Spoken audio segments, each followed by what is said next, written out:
bonjour et bienvenue dans notre nouvelle bobine du jour. Alors aujourd'hui, je suis avec Gérard Faure. Bonjour Gérard. Bonjour. Alors Gérard est un passionné de modélisme naval. Gérard, c'est quoi le modélisme naval? Alors le modélisme naval, d'abord, il y a une origine pour ce qui me concerne. Dans ma prime enfance, en fait, on ne fêtait pas Noël. Et je m'étais juré qu'un jour, j'aurais un Opinel, un train électrique, peut-être un vélo Solex. Et comme je n'ai eu aucun des trois, je taillais des bouts de bois avec quand même un couteau. Et donc, je faisais des petites maquettes de bateaux. Hein, de petits voiliers, tout ça. C'est ça. Bon, là, on va sauter quelques dizaines d'années maintenant, si vous voulez bien. Ah oui, parce que vous êtes devenu un grand enfant. Voilà, Hein? je le suis toujours d'ailleurs. Oui, absolument. Donc, à la retraite, m'est venue la passion, je l'avais avant, du modélisme naval. Quoique ce ne sont pas mes origines, puisque mes origines sont l'aviation plutôt. Et donc, j'ai voulu complexifier un peu les choses en me lançant dans les sous-marins. Un sous-marin qui est quand même, qui nécessite des technologies bien particulières. Donc, j'ai beaucoup travaillé là-dessus. Et j'ai fabriqué donc des maquettes de sous-marins, mes premières maquettes. Ensuite, elles ont évolué techniquement. Oui, parce qu'elles sont très sophistiquées. Ah oui, absolument. On va beaucoup d'électronique, beaucoup...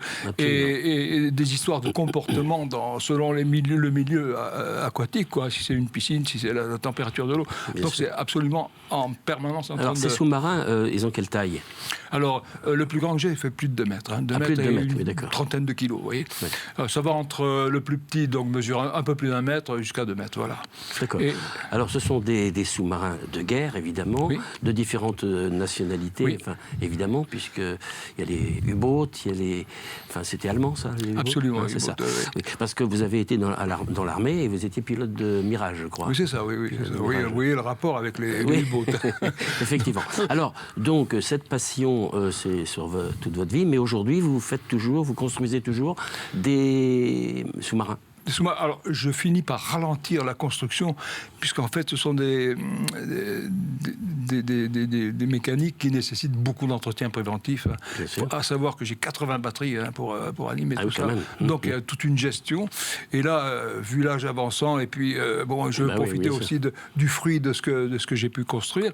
Et donc, là j'arrête et je consacre, si vous voulez, tous mes loisirs, excepté cette année, puisqu'il n'y a pas eu de salon. Oui, parce que nous allons en parler des salons. Ce sera pour la semaine prochaine. On parlera des salons, des clubs en Vendée également. Comment, pour ceux que ça intéresse, évidemment, comment peut-on s'intéresser à l'aéromodélisme, donc le modélisme avion, ou bateau, parce qu'il y a bateau sur l'eau, et sous-marin. Donc c'est tout. Alors il y a beaucoup de technologies, donc beaucoup c'est miniaturisé. Absolument. L'électronique a envahi évidemment. C'est très compact en fait. Le gros souci dans le modélisme pour les sous-marins, c'est la place. La place qui est très limitée, absolument. Et donc avec beaucoup plus de technologies, de matériel, de modules, de moteurs, d'assistance, etc., que dans un bateau traditionnel. Donc il faut fermer tout ça et que ce soit bien étanche, bien sûr. Alors moi j'ai une question, c'est simplement Gérard, de vous poser une question simple.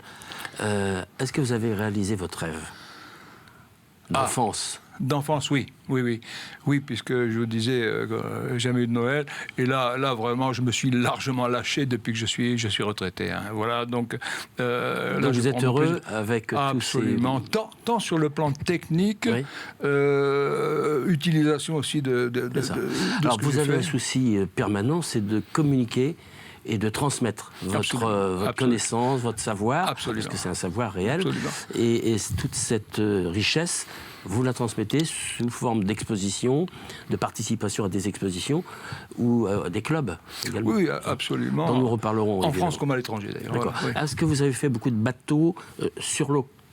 Pas sous-marin, également sur l'eau. Oui, j'ai quelques unités, toujours de la Marine nationale, si vous voulez. Oui, j'ai quelques unités, mais la majorité, si vous voulez, l'essentiel de mon investissement personnel et financier, je dirais, c'est dans le sous-marin. Voilà. Oui, parce qu'il y a quand même un coût. Absolument, oui, qui est de plus en plus élevé d'ailleurs.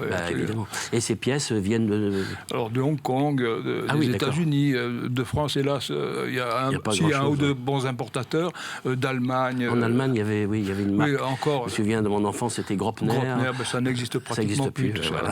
Non, tout ça. Bon, moi, ce que je vous propose, c'est de regarder vos images, de regarder ces bateaux, ces merveilleux bateaux.